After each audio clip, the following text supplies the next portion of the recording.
In this video, I'm giving you my 5 best tips for promoting your music or anything else on social media. And I'm going to give you some specific advice for YouTube, for Facebook, for Instagram, for Twitter, for LinkedIn, for TikTok. I'm running out of fingers here. You get the gist. There's a lot to get through, so we better get started. Let's jump into it now.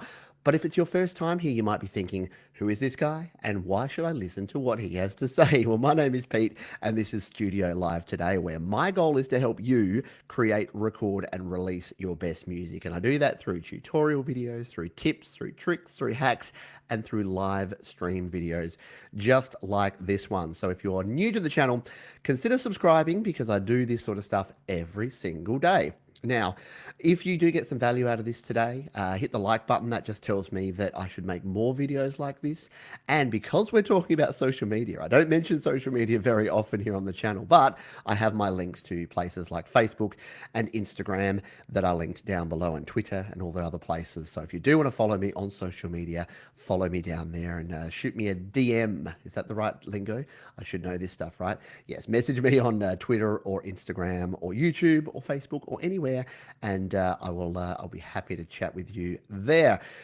So what's the format for today? Well, we're going to jump in. I've got my 5 tips. So these are going to be generic tips across all the different platforms. So if you're here to just get a bunch of information, if you're a musician or a music creator or a video creator or some sort of creative person and you're trying to get a little bit more exposure, a little bit more engagement on social media, I'm going to give you some of the tips that have worked for me and some of the tips that have worked for people a lot more successful and popular than I am as well. And it's not a popularity contest, but if you are trying to get that engagement, and I use engagement instead of promotion, because engagement, that talks about two-way, right? You engage, you promote to someone, you engage with someone, right? You can't promote something with someone, but you can certainly engage with someone. So there you go. There's a tip before we've even started the tips. So that's what we're going to do. I'm then going to jump in and I'm going to give you my biggest tip for each platform. So we're going to go through YouTube, Facebook, Instagram, Twitter, TikTok, and LinkedIn. They happen to be the 6 platforms that I use, and they are the 6 platforms I'm going to give you one super tip about each of those as well. We've got folks that are here live, so I want to say g'day, hello to all of them.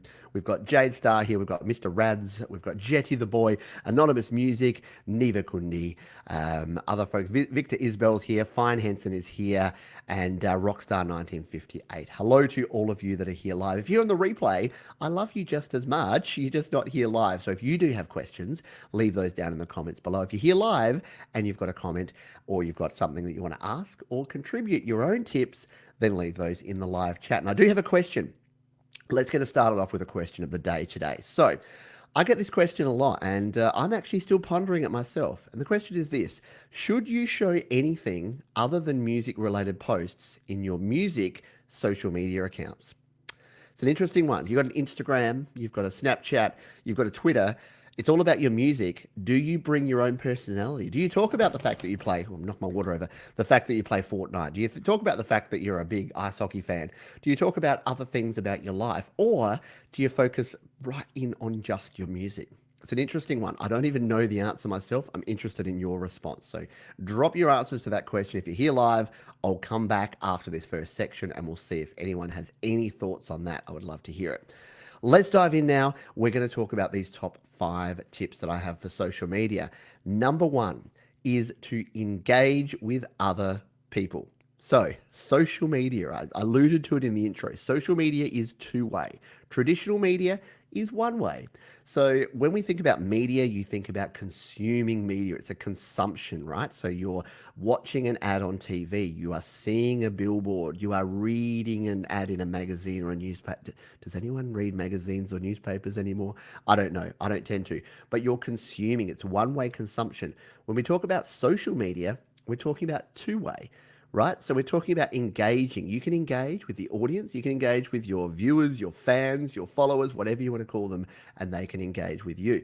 Now, what this can actually do, engaging with other people, can help you make more connections with an audience and it can actually show that you're a human. So if you've ever used the website Reddit, whenever you go on Reddit, it says, remember the human. So it's talking about the fact that you don't want to be a spam bot. You don't want to be a machine. Maybe some of us want to be a machine. Maybe one day I could be a machine. That might be cool. But you want to actually engage with other people. You want to remember the human. And the thing is, here's an interesting sort of side note is that most people, when they're looking for recommendations now, they don't go to Google. They don't look for ads. They don't go to like Google and search for best plumber in Adelaide. They'll go to Facebook and they'll say, I need a great plumber in Adelaide. People go and they'll hope that their 400 Facebook friends will have had a good experience with a good plumber in Adelaide and they'll provide it. So the reason I mentioned that is that if you are only putting things out like a machine, like a spam bot, and you're only pushing things one way, you're not engaging with other people's content, you're not going to build up that trust and you're not going to build up that engagement that's actually going to help you. Now, if you think, well, that's lovely, Pete, but I want some real hard evidence reasons. It's nice to be a good human and a good person and a good member of society, but I want the results. Show me the technical side of this. Well, here's the thing. The algorithm in pretty much every social media platform will actually reward you the more human you are. So if you are going to other people's posts, let's say you're a musician and you're on Facebook and all you do is go to other channels and go boom, boom, boom, boom. You're just putting out here, stream my music, here, stream my music, here, buy my song, here, buy my song, here's my new video, here's my new song. The algorithm is going to know that and it's going to say, hey, we're not going to reward you for that. We're going to actually drop you down in the recommendations and suggesting to other people. The difference is the more you engage with other people, the more you respond to other people, and the more you actually interact with other people, the more likely your posts will actually make their way into other people's feeds.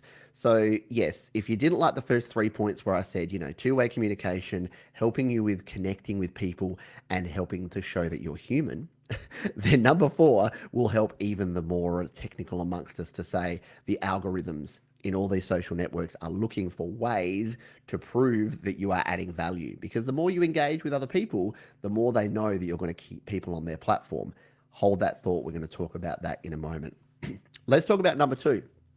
So the number 2 tip for social media is joining groups and communities.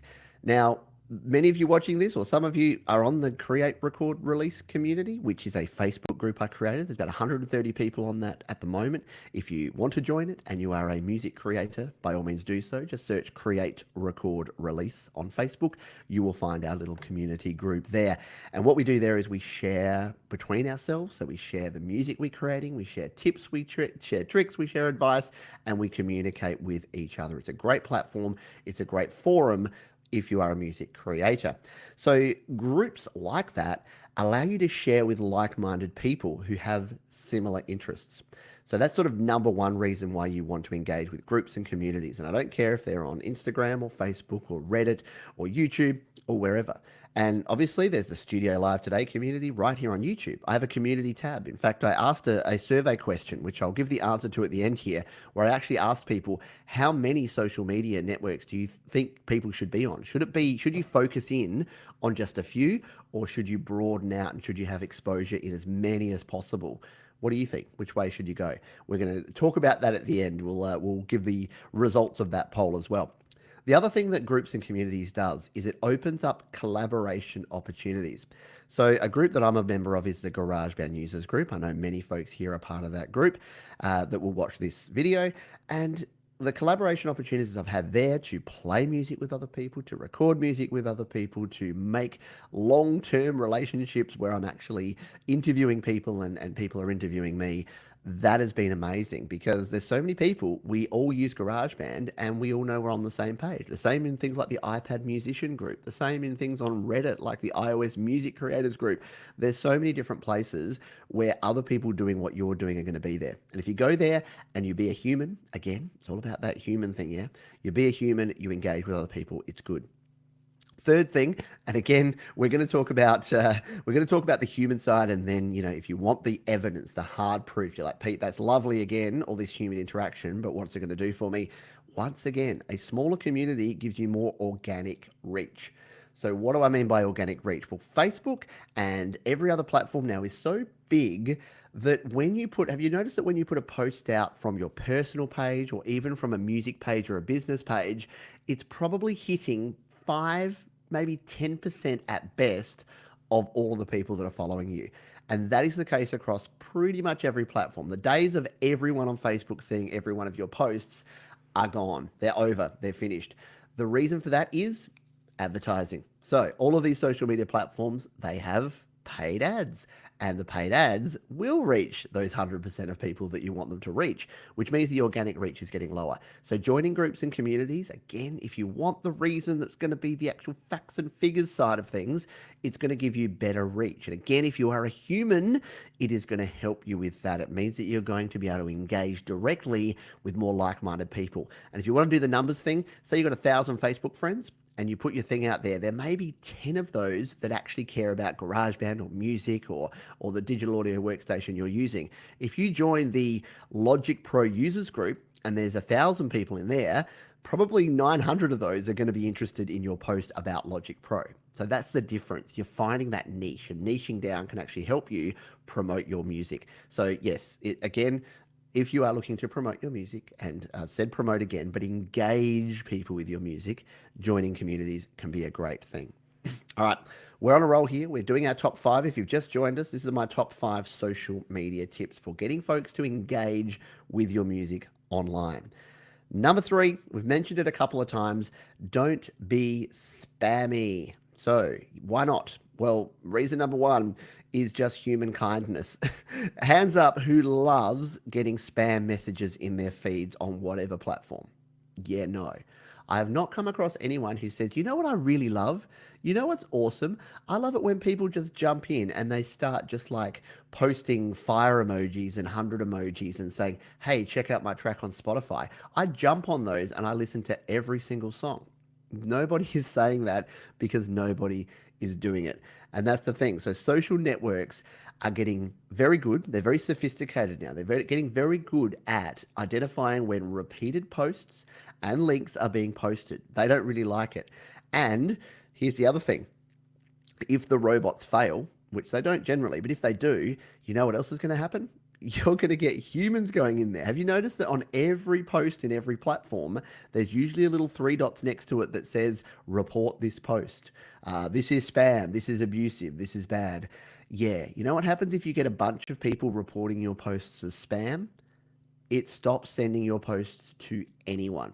So if you go out there with the same thing, it's just like fire, 100, here's my song across 5 different platforms, and you can just mix and match. And don't forget, Facebook and Instagram, they're the same company now. So they're going to get you. Google and YouTube, they're the same company. So yeah, even when you're trying to go, I'll be smart, I'll put it on all these different platforms and do the same thing, the algorithms are going to catch you up. And if the algorithms don't catch you up, the people will. They'll report you as spam and you'll get no more reach because it won't work. And the other thing is, again, just think about you. Think about you listening to music. Think about you on social media. Are you going to listen to an unsolicited song from someone who just posts a link with 0 context and 0 other information? You are probably not. I know I'm not going to.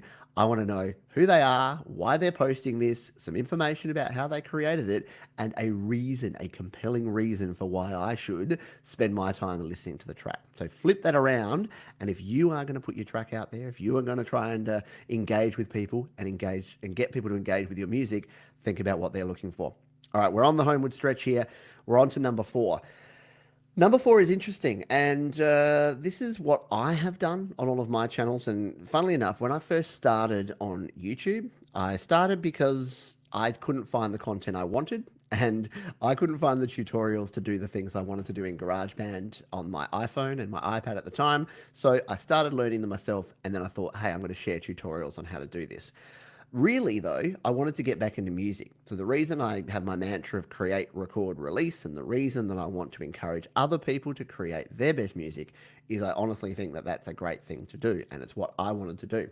But I very quickly learned that just having music is not enough. It's okay, let me rephrase that. If you want to just share your music and you want to engage with other people that are like-minded, go back to tip 2, join a group and share your music and have a great, good old time with it.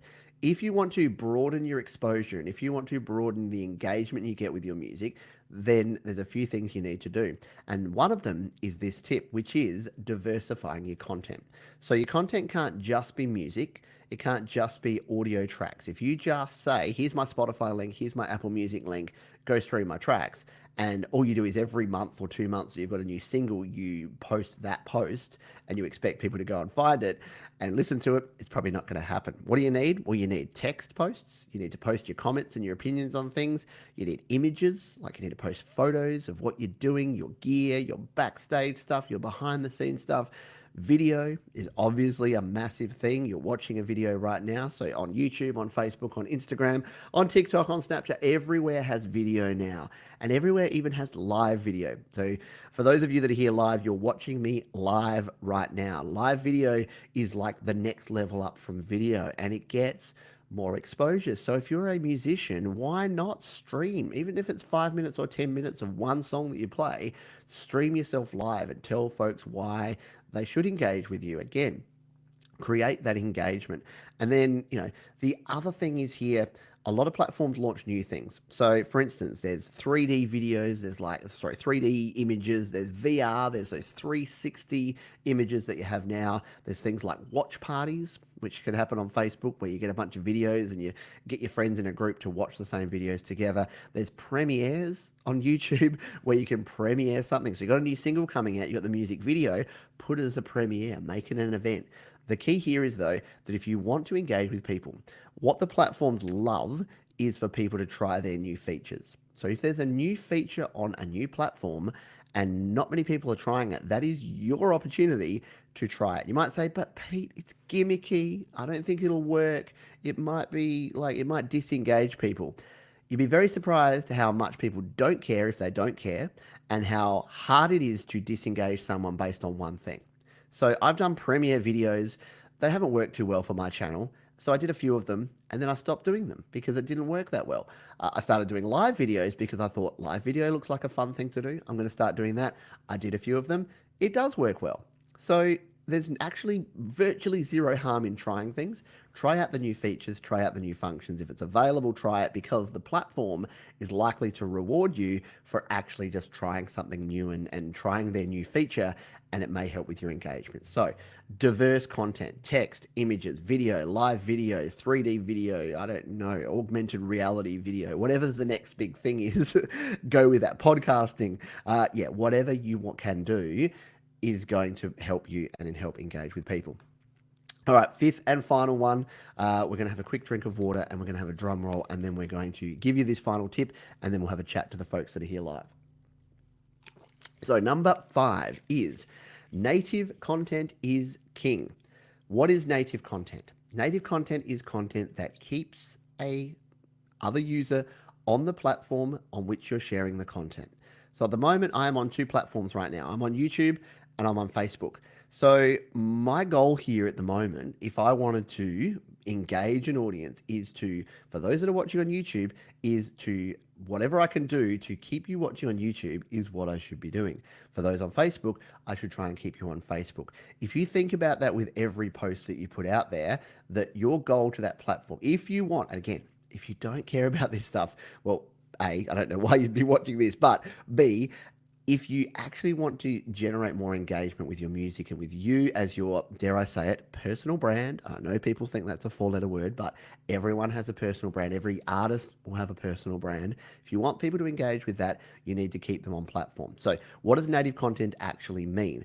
Well, it means that if I'm posting something on Facebook, if every Facebook post I post is a link out to a YouTube video or a link out to a Twitter post, that's not going to, or a link to my website, that's not going to get a lot of native engagement, because Facebook will not push that to a lot of people. Whack the mic. Will not push that to a lot of people.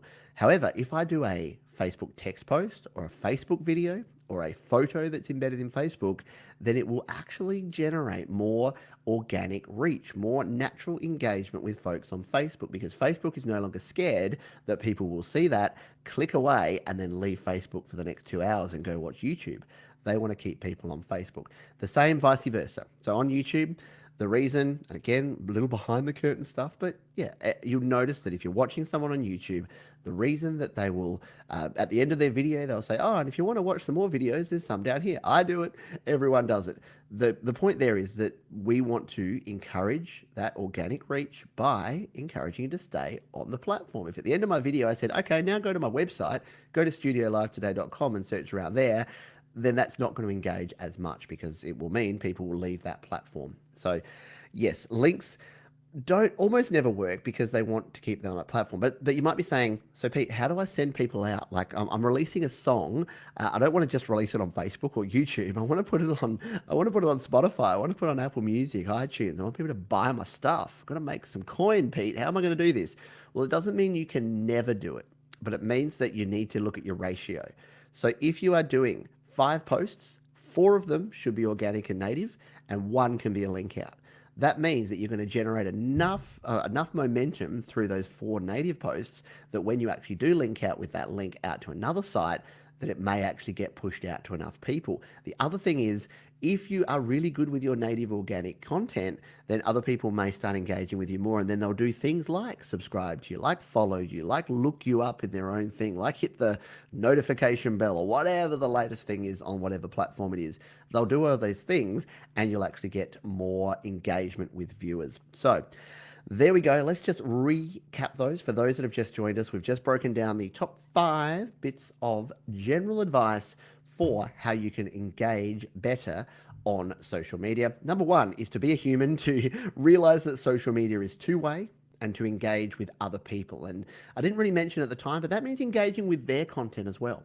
The more that you can engage with other people's content in a genuine way, not just going through and going like, but actually finding content that you find interesting and then learning more about it and engaging with that person. It's fun to start with. I like doing it anyway, but yeah, it's something worth actually doing, even if you're trying to generate more engagement. Number 2, joining groups and communities. Facebook groups are great. LinkedIn groups are great. All of the different platforms have their own groups or group equivalents. Don't be spammy. Don't be the spam bot. Don't just go out and put your link out to everyone there. Share diverse content. That's number 4. Text, images, video, live video, whatever the new feature is, share all of those. And number 5, generate and share native content. Now, that's a lot. That's a lot of information in 20 minutes for you to consume, I'm sure. But I want to know, what else do you think? Do you agree with these? Do you disagree with some of them? I would love your feedback. Please leave me a comment. If you're here live, drop a comment right now. If you're here on the replay, put a comment and I will definitely get back to you. And if you did get some value out of all of that, please hit the like button. It will help let me know that maybe we should do a follow-up video on something like this in the future. Alrighty, let's jump back because we've got a bunch of folks here sharing a bunch of good information, I'm sure, and we want to make sure that that we chat to some of these folks here. So thank you to those that are here live. We are going to chat to them and then we will finish up here. We'll answer any questions and then we'll finish up because I've got those specific pieces of advice, like the best piece of advice for each platform. So regardless of which platform you're looking to share on social media, I'm going to give you my number 1 tip for each of those. Let's see if we've got here. Jetta the Boy is using the UR. So we were talking about interfaces before, using the UR22 Mark II. It's a very, very good interface. So Jade Star has been singing Fence Sitter this afternoon, another hit on the way. So I wrote a new song today called Fence Sitter, all about the fact that I like to sit on the fence. It's a little bit more to it than that, but yes, it'll be an interesting one. Watch this space. I'm sure there'll be stuff on here as well. Fine. Hello to you. Yes, to raise interest. Yeah, to raise interest in what you're doing is super important, and to engage with other people. We've got Jetta the Boy says, I believe that you should express your personality on social media so that you can engage with other people on a personal level. Oh, yes, sorry. So Fine was also answering my question that I had before, which was, should you put other content on there as well as just your music content on your music channel? So yes, agree with that. I like this comment here. Engaging with people on a personal level. See, I do share a bit. So if you've ever followed me on Instagram or Facebook or anywhere else, I don't share like every intimate detail of like my day job and my family and all that sort of thing. But I will share a post. Like if I'm out with my kids and I'm doing something, I'm at the Apple store usually, or doing something like that, I'll post a short video or I'll post a photo, because I think it's important to understand and to engage engage with people as opposed to just the face of the brand or something like that. Victor Isbell, should I post more of the music? Yes, definitely, but not the same things as your personal profile. Post about something your music represents. And then we've got an example. If you make EDM, post about parties, festivals, movies with good EDM soundtrack, etc. If you do pop, then probably romantic and anti-romantic things. I love that. Really, really cool. And yeah, really good points and really good comments there from Victor. So yeah, I agree with that. It shouldn't be completely left field. And here's the thing. I had an interesting comment this week that went along something like this, and it was we were talking about opinions and things like that because I like to get a little bit into things. So we were talking about brands, and the commenter said this. Do you know whether Coca-Cola are left-wing or right-wing, or which way they swing politically, or what they believe in or what they don't believe in? No, you don't. Why? Because Coca-Cola want to sell Coca-Cola to everyone. So if you want to sell things to everyone, maybe you should share things that are going to be appropriate for everyone. Now, there are two very interesting conflicting points on that. We could talk about this for the rest of the night. The other one is, are you being true to yourself if you're supporting things that you don't actually agree with? Or is, as Jay was saying, the song Fence Sitter that I wrote about today, is it okay to not have an opinion or to sit on the fence when it comes to some of these things, just because you know that as soon as you go out there with one statement, you could potentially disengage like half of your audience? What do you think? I don't know. I don't know the answer, but it's an interesting topic and it's something interesting to talk about. Hello to you, Milton Bobe. Greetings from Puerto Rico. Excellent. Great to have you really here all the way from Puerto Rico. Jade says, I really only post music between two groups, both of which you run, Pete, which I interact with as much as I can, plus my own pages. Twice a month pays for Facebook ads on my Facebook music pages. Yeah, and we didn't talk about ads. I talked briefly when I talked about organic reach and the fact that the only way to reach more people is to actually use Facebook ads or Instagram ads. So perhaps if there's enough interest, and we want to talk about that in a future one, if we want to talk about paying for social media engagement, then that's another thing that we can cover in a future video as well.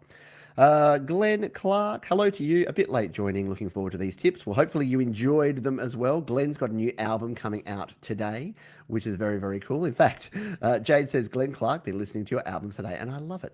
I also love it, and it is very, very cool. So yes, get over, search Glenn Clark, find him on your Spotify's, your Apple Musics, your places. I bought his album today, and it is great. It hits you right in the feels. There's a few tracks in there, Glenn, that had me, I had to sort of stop halfway through and go, whew, need a breather around track 7, track 8, and then I went back to the rest of it, which is a great thing. It means that you have done an excellent job with that.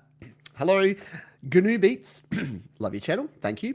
Love your dog with glasses and a bow. Very, very cute. Sun Ray, great to have you here. Peace from Adelaide. Peace to you, my friend. Express your creative ability. Couldn't agree with you more.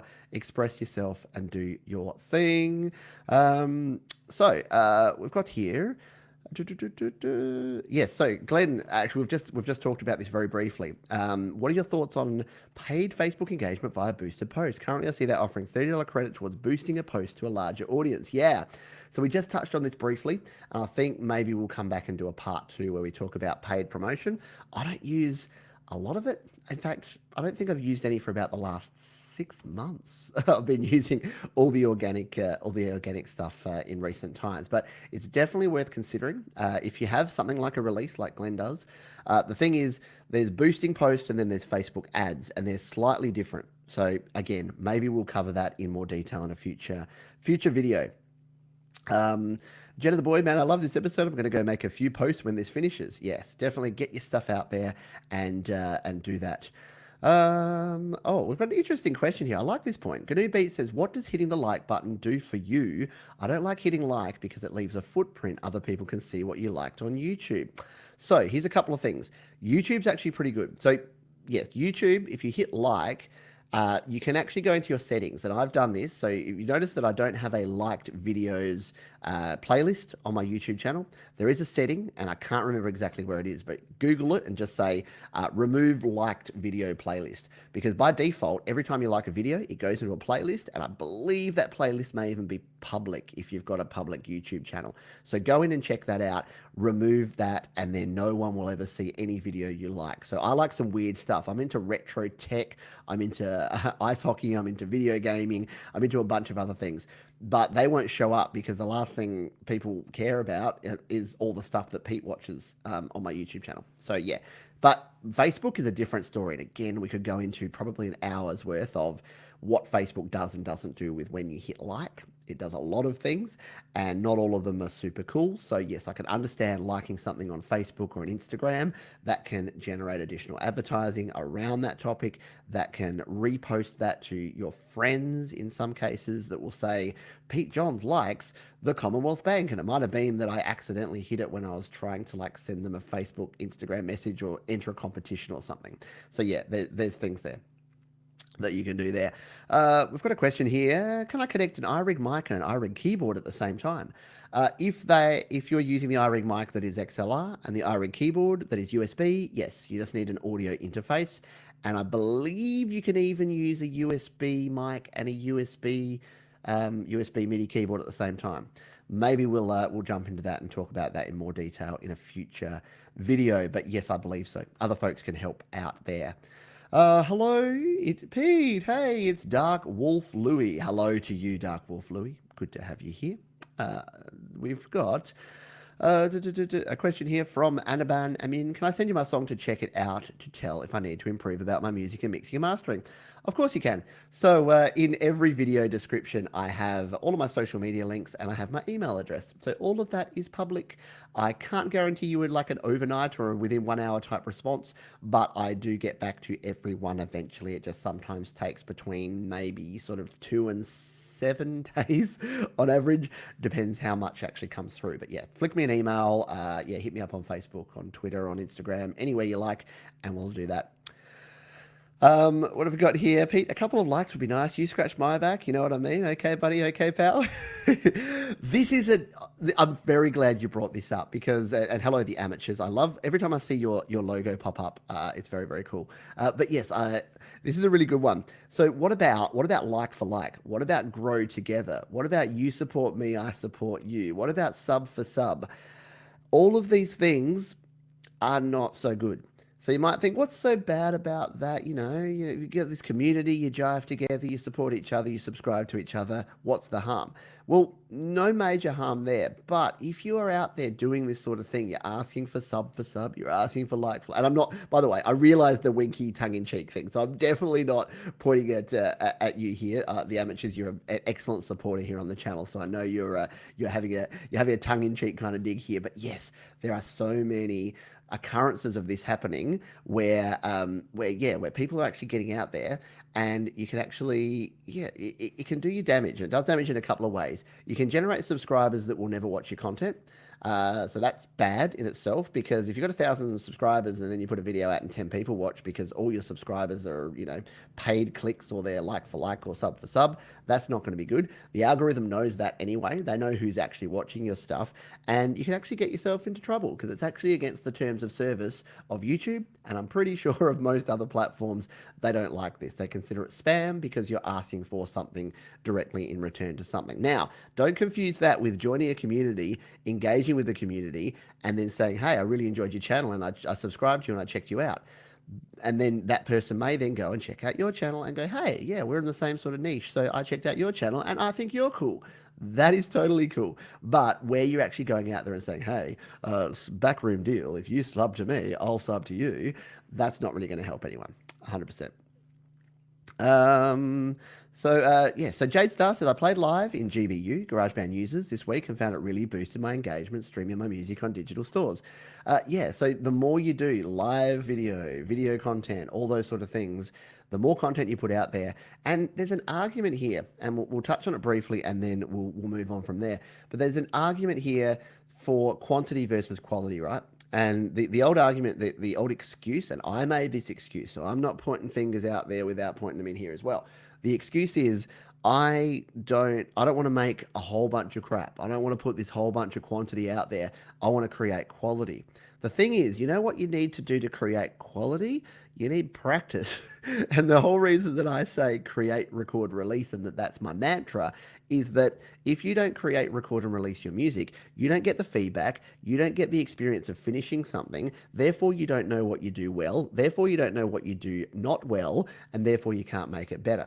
So every time you complete something, every time you finish a project, you know how it's gone. Picture yourself like say you're a 100-meter runner and you run the 100 meters in 13 seconds, which is pretty quick. You know, I couldn't do it. You run it in 13 seconds and then you go, okay, I better improve on that. And you keep practicing it. And then you run it a bunch of times. You run it in 12 and a half. And then you keep running and you run it in 12.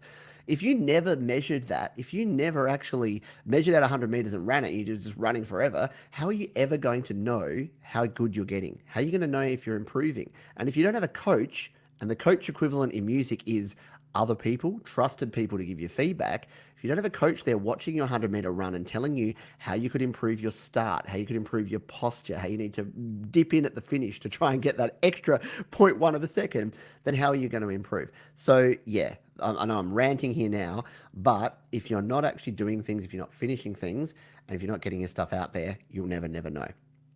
Couple of questions, and we'll jump into the final section here. Do I have an Instagram account? I do.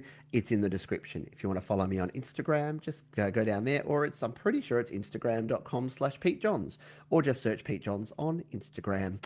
Dark Animations YT, hello to you. What inspired you to help other music artists with mixing and mastering? What inspired me was that when I got back into music, so my story was that I played music when I was probably 14 through to about 21, played in a 3-piece alt-rock punk band, grunge band, because that was all the rage back then, very Nirvana, Pearl Jam inspired. So we played in a band, and then I kind of got a full-time job, wife, family, kids, house, dog, mortgage, all that stuff. And then about 5 years ago, I'm like, I got to get back into home recording. So I did, and when I first started out, I had my PC and I had all this software and I started buying gear. And then I'm like, I don't have the time, the energy, the commitment for this. I'm going to try this GarageBand thing. I had an iPad and an iPhone, installed GarageBand, started playing with it. Couldn't find a lot of tutorials about it. So I kind of taught myself. And then as I'm teaching myself, I thought, hey, if I can't find the information, maybe other people can't too. So that's when I started sharing the information that I was learning. And then over the last 4 years, I've learned a bunch. I've still got a bunch to learn, but I've managed to learn a bunch of stuff. And I wanted to give back by sharing that with other people. So I never really set out with this goal originally, but about 2 years ago, I realized that, hey, this is something I'm super passionate about. And it actually makes me feel really good to see other people that were in the same position that I was, which is that I feel like I want to create, but I'm nervous. I don't think I can. I don't want to share my stuff. I don't know where to start. How do I record anyway? I don't have any gear. And then going to, hey, I just released my first single. Hey, I just released my first EP. Hey, here's my album. Can I send you a link to it? So that's what's cool about it. And that's what inspires me. So thank you for your question. Very, very cool. We've got Canoe Beats. Before I stopped using Facebook, I would use the like as a bookmark. Then when out job hunting, they would look at the like as you support that person or idea. Yeah, and yeah, you do have to be careful. You do have to make sure that whatever you're putting out there, you are confident that that could be. Like I've always said, I say this to my kids now, and I say this to everyone that asks me about social media. Assume that everything that you are putting out anywhere, no matter how private or public it is, could be read by someone at some stage. Because even the things that you're putting in a private forum, or what you think is a private forum, it's only as private as how public someone else in that private forum decides it needs to be. So let's pretend you're in a group and then you put out your opinion and you put a post.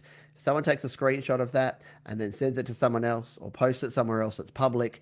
Your private stuff is suddenly very public. So don't rely on privacy to actually say that it is private. Anyway, we're going to jump into this last section, and then I promise we'll come back if there's more questions here, because we've still got 15 minutes to go, and this will be pretty quick to jump into. Where are my notes? Here they are. Okay, quick drink here, and then we will crack on with this last section. Oh, I've still got Still got a comment up there. We will pop that one away. Right. So I wanted to finish off here, or at least in the formal section, by going through all the different platforms I have and explaining, what the concept of them is, and then giving you, like, if you had one piece of advice, if you're already on these and you want to know what do I do next, or if you're not on them at all, how do you start out, or how should you position yourself? This would be my advice. And if you have your own advice, again, leave it here. If you're on the live show, drop me a comment. If you're watching on the replay, also drop a comment. So let's start with YouTube, because YouTube is what I use the most. And as I mentioned before, I did ask the question, and I'll return to this at the end. Remind me if I forget. We'll tell you what the results of the poll was. But when I started out, I was on YouTube and Facebook, and that was it. I used those two platforms because I was familiar with them. I was comfortable with them. They seemed to work for the sort of people that I was engaging with, and I didn't really feel the need to get involved in others. Now, I've asked the question, should you be on all of the platforms and be engaged a little bit? I'm still up in the air about whether you should do that, but I'm starting to expand out to more, because more of the people that want to engage with me are on those platforms. When they weren't on those platforms, I wasn't on those platforms. Now that they are, I am. Anyway, so YouTube. What is the deal with YouTube if you're putting your content out? So you are a musician, you're a music creator. You want to share your music on YouTube. The thing to keep in mind is that YouTube is owned by Google. Do you know that Google is the #1 search engine in the world? Well, guess who is the #2 search engine in the world? Yeah, it's YouTube. So Google and YouTube, the same company, both owned by Alphabet Soup or whoever they're called these days, are the #1 and #2 search engine in the world. What does that mean for you and your content on YouTube? Well, it means that metadata is super important on YouTube. It's less important on your Facebooks and on your Instagrams and on your Snapchats and on your WeChats and everywhere else. It is super important on YouTube. What is metadata? Metadata is the title of your video. It is the description of your video. It is the tags of your video. It is what you actually put in there, the keywords that you use in your description to describe your video. Here's an example. So for me, it's very simple because I do a lot of tutorials about GarageBand. So I put a tutorial out this morning about the limiter plugin in GarageBand. So what were my tags? They were GarageBand limiter, GarageBand audio unit plugin, GarageBand effects, GarageBand limiter plugin, GarageBand limiter effect, GarageBand iOS, GarageBand iPhone, GarageBand iPad. Why do I put all of those in my tags and use those as my keywords? So that people can find my content. Now, it's the same for your music. It is harder, but it's the same. So if someone is searching for you, so if someone is searching for Jade Star Dread Circus, so Jade Star puts out a new single, and Jade Star puts out amazing music. So she wants to put this on YouTube. When she's putting that out there, she would put Jade Star space, name of song, and maybe she'd put lyric video in the title if it's a lyric video, or live performance, or live stream, whatever it is. Then in the tags, Jade's going to use up to 500 characters. She's going to try and put as much information as there. So what would she have? She'd have Jade, Jade Star, Jade Star Dread Circus, Jade Star Dread Circus Live, Jade Star Dread Circus New Song, Jade Star Dread Circus Name of Song. So using that metadata to actually make sure, because what you don't want to do is if someone is in Google or on their YouTube search machine and they type in your name and name of song, if it doesn't come up on Google or YouTube, then you've done something wrong. If you don't use the opportunity you have to update your metadata in YouTube to help people find you and find your content, then you need to take a second think about that, because you can spend, and I see this time and time again, and it saddens me because people will spend like 10 hours recording a song, and they'll spend 5 hours putting a video together, and then they'll spend an hour uploading it, and then they'll spend 2 minutes putting the title in there. It'll be my name, name of song, publish, and then they sit back, and in 2 days' time, when they've got 4 views, they come to me and they say, Pete, I just made this epic new track and nobody's watching it. I say, okay, let me have a look at it. And I go to the link and I'm like, you have no description, you have no tags, you have nothing in your title that tells people that's inspiring. Your thumbnail, the other thing we didn't talk about, your thumbnail does not make me want to click on this. It's just like a random shot of you going, blah, because you've just used one of the default ones. I know it sounds a bit harsh, but it took me a long time to learn this stuff. And the whole point of this is that I want to try and help other people along the way. So YouTube, metadata. YouTube equals Google, Google equals search. Keep that in mind when you're on YouTube. Rant over. Let's talk Facebook. So Facebook is all about native. Facebook loves you staying on the platform. And we talked a little bit about Facebook ads before and about organic reach or getting to people without having to pay for it. So when you're on Facebook and you want to engage with as many people as possible, there's a couple of ways to do it. One is to use groups, because groups push that down. They niche down the number of people you're getting out to. Number two is to use your own page. So make sure that you have a business page or a special music page. You don't want to be pushing out every time you're talking about your music. If it's going out to your 1,000 Facebook followers that are like your Auntie Beryl and your Uncle Dave, they're not. They might just click like and go, "Oh, nice one, dear," but they're not going to actually genuinely care about your music for very long. So don't bore or like, yeah, if you've got a brand new single coming out and it's something cool and it's something unique, by all means. But every time you're like, "Hey, the new Steinberg UR22C, it's a USB-C interface. You know the 22 Mark II? Well, it's a USB-C version of that." Arnie Beryl's not going to care about that. So stay native on Facebook, stay native to the platform, use your groups and your pages, and try to link out as little as possible. Yes, if 1 out of every 5 or 10 posts you need to link to a Spotify or an Apple Music or a YouTube link, then do that, but try to stay native wherever you can. Facebook wants to stay on there. And if you do want to engage with a whole bunch of more people, Facebook ads, they're actually still pretty effective. They're pretty cost effective, they're quite cheap, and they're quite easy to run. And you get a whole bunch of interesting demographics. You can feel like a creepy marketer because you're just like, "I want 40-year-old men in Adelaide to watch this." And then I get served the ad, and you're like, "Haha, Pete will definitely see my ad." So yes. Instagram. Now, Instagram is something that I've only been into for probably a year, so I'm far from the expert at Instagram, but I am also a nerd and do a lot of research. So where is Instagram? Well, it's a similar place to Facebook because it's owned by Facebook. Instagram used to be all about the hashtags. So it used to be similar to the metadata thing with YouTube.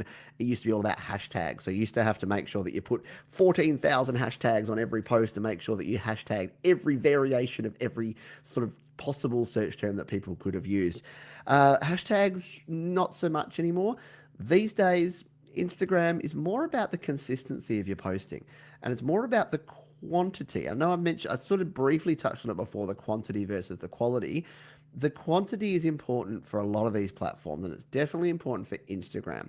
So what you'll notice is that if you get on a roll and people get used to the sort of things you post, and you're posting every day or sometimes multiple times a day about your music, you're going to get more engagement.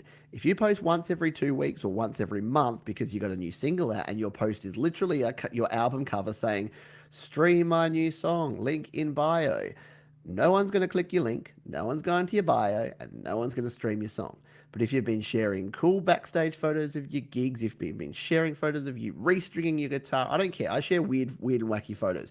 Anything music. I go to op shops and like take photos of like kooky old CDs that I find where I'm just like, "Remember Hits for You 92?"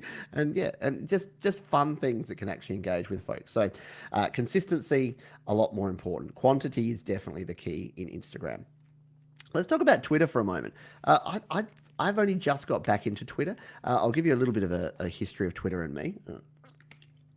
Quick drink. So when I started Twitter, and I hold my phone up, except that I had like a Nokia phone, like I can't remember, probably the 6210 back then, when Twitter first started, and it was literally a text platform. So the reason it was 160 characters is you'd text something to the Twitter text, and then it would sort of text that out to all the people that were following you on Twitter. And I literally had like 10 people on Twitter, and it was kind of my extended family. I remember we had a trip to Melbourne, and instead of messaging, we were all tweeting each other, and we thought we were so super cool. Because this was before apps, right? There were no mobile phone apps, no smartphones. So you would literally tweet. I know that Jade and Glenn and other folks are probably knowing what I'm talking about here. But yeah, you'd literally text other people, and it would tweet that out. You'd text it to this tweet number, and then it would go out to everyone. Why am I telling you that? Well, I don't really know, except that old people like nostalgia.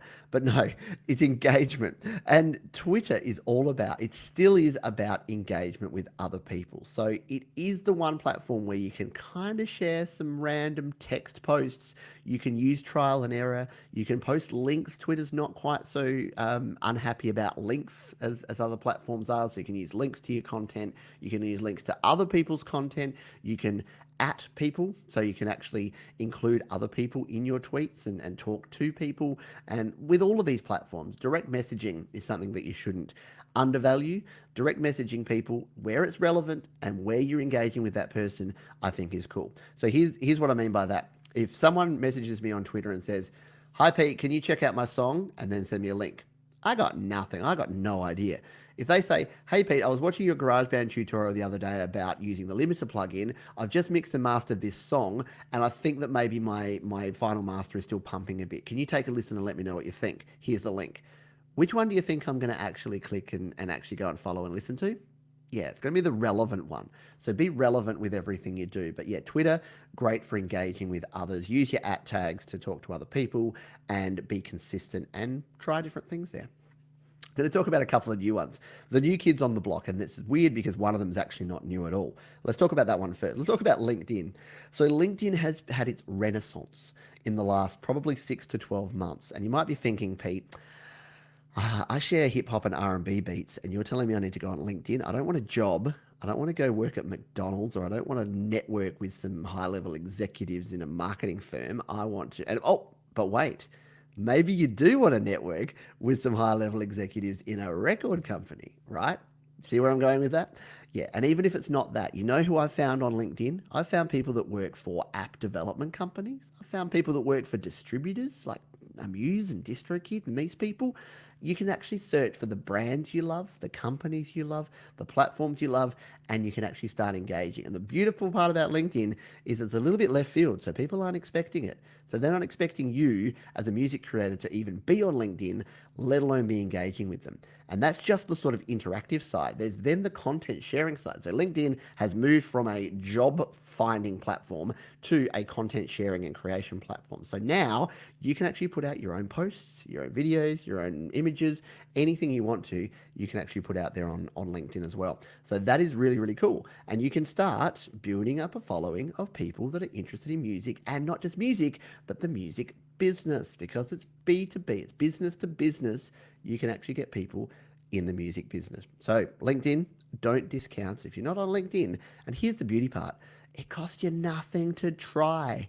If you are sitting there with all the time and none of the money, why wouldn't you be doing stuff that costs you nothing to try, that has zero barrier to entry and zero cost to entry? Just try it. If it doesn't work for you, stop doing it. But it's not going to damage you in such a bad way, and it may bring you some interesting things. Speaking of which, I'm going to finish off here with the controversial one, because a 40-year-old man is going to tell you that you should go onto TikTok and that you should check out what's happening there. Why? So if you don't know the history of TikTok, TikTok was an app called Musical.ly, which was an app where people would basically lip sync to songs. So it was like a karaoke app without the karaoke. It would be people dancing and singing to little clips of songs. And it's not much more than that, except it is. It's starting to grow. So there's two ways. So here's the beautiful thing for music creators. TikTok is a platform which you can get on your phone. It's the #1 social media app in the world right now. Yeah. If you haven't heard of it, it's the #1. And you could say it's very young demographic. It is skewing super young, to the point where I found out about it from my kids. My kids are 9 and 7. 10 now, 10 and 7. So yes, it skews very young at the moment, but it skews young at the moment. But the thing is, these are people that are engaging with music. So there's two ways you as a music creator can engage with TikTok. You can create content using other people's music, or create content of your own music right there. If it's original music, you can use it just like you would on Instagram video or Instagram stories, or you can actually upload your music. So if you use DistroKid, which is one of the distributors I use, you can upload your music to the platform, and then you're good to go. You have all that flexibility and freedom to share your music. And if you've got a good song that people start using in their TikTok videos, it can start actually helping with your engagement. So don't dismiss it. Well, you can dismiss it if you want, but do it at your own risk. And once again, what is the harm? Yes, I know some of the videos are quite cringeworthy. I go on there and I'll look at some things that are relevant, and then I'll just see some random teenagers dancing around to terrible music. So yeah, that there is that aspect of it. But again, do you want to be left out of something that could turn into the next Instagram, the next Facebook, the next YouTube? Remember what all these things were? YouTube was for sharing cat videos like 15 years ago. Instagram started out as a place for photographers to share their photos, and it turned into all of these. Well, maybe not photographers, but that was more Flickr. Anyway, we're getting off track. We are going to finish up very shortly here, but I'm going to jump back over to the chat because we've got a bunch of people saying a bunch of things. So we'll finish off here and then I will sign off. I'm going to miss a bunch of you, so I really apologize for that. Because I know that you've all been chatting amongst yourselves here. Hello to my man, Clint. Always good to have you on board, my friend. I'll catch you at the cricket soon, I'm sure. I'll continue. So we're talking about Jade and her tags. That's exactly my tags. So there you go. Jade, I knew she'd be all over it and we'll be tagging things up the wazoo there. Sorry. Pete Johns rocks and is the nicest and best inspiring guy. I know he's really helpful. Thank you. I'll click all of your comments from now on and make sure that everyone's reading. No, thank you. I really do appreciate that. And Jade says, yes, always tag, describe, and make a title photo to upload. 100%. Make sure you got your photo to put up there. Mr. Clado, respect from India. Clado is back. Good to have you back. Always good to have other folks here on board. Just scrolling down to see if we have any other questions here. No, we've got Batthink Records. I always call you Batthink Records. I think you have your own record label, but it's Batthink Reynolds. Late to the party yet again. That is fine. We are just finishing up, but we are going to, if you missed it, catch up on the replay. That is fine. Jim Shannon Unsounds, hello to you. Been LinkedIn for years. Yeah, so it's weird. I went to my LinkedIn profile and it has like all my sort of day job kind of stuff, and then I'm just like, I'm gonna turn this to a hybrid profile. I'm gonna bring in my music stuff. So there we go. And Jade loves the wazoo, out the wazoo. I do say out the wazoo a lot. What did I notice that I say far too often? There's another. I have a few isms that I say. Oh, good to go, and you'll be good to go. Just plug this into this, and you'll be good to go. So yeah, I say that a lot. Anyway, we are going to have to finish up there. I did say that I would let you know the poll results, so I'm glad I remembered this. So I asked a couple of questions about social media before we started this show, and we'll just jump over and see what they were, and then we'll see. If you're not using the community tab here on YouTube, make sure you're there. That's how you get to it, there on your phone. So here we go. This is interesting, and we'll finish off with this point. As a music creator, what do you think your social media strategy should be? Should it be focus on 1 to 3 social media platforms, have a presence on most or all platforms, or something else? So 67% of people said focus on 1 to 3 social media platforms. 27% had a presence on most or all, and 5% said something else out of 73 votes that we've had so far. So if you haven't voted, jump over and vote on that poll. It should be interesting to see. But yeah, 2 out of 3 people think that you should focus in. And I guess that's been my strategy. I'm very much all in on YouTube and Facebook, and I'm starting to just inch into Instagram, to LinkedIn, to TikTok, to some of these other platforms. So yeah, I suppose from my point of view, I really am in 2 platforms most of the time and just working on some other ones as well. That is going to do it here. We're going to do my closing off statement here. It has been great chatting to you all that have been here live. If you are here live or on the replay and you have any comments, and you want to give me a cough lolly or something like that, no, leave your comments down below. If you got some value out of this here tonight, today, this morning, this evening, then if you hit the like button, that just tells me I should do more videos like this. I really do wish you well in social media. As I mentioned, all of my social media links are down there. You can go to my website, studiolivetoday.com. I'm on Instagram. I'm on Twitter. I'm on Facebook. The Facebook group, Create, Record, Release. We'd love to have you as a member if you are interested in that. And until next time, I will see you on the next video. Take care, folks. Bye.